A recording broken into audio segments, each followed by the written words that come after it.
Two technicians, two vans, and the same part ordered twice, because neither of them can see the other's shelf. Here's the setting that stops it, and the shopping list that comes out of it. It all lives in one place. Settings, then storage.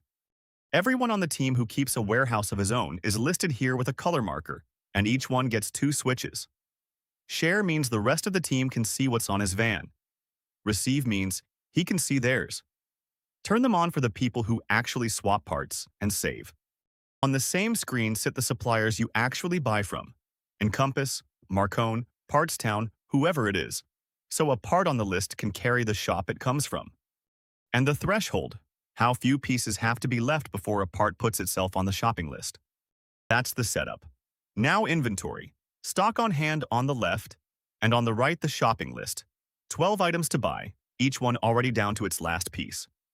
At the top of the list there's a picker. Team members with a warehouse. Choose a technician, and you're looking at his list instead of yours. And every line traces back to where it came from. The part was added to the order on a job, and it stays tied to that job.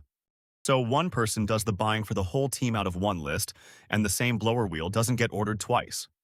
Shared van stock, one shopping list. Taskrol.com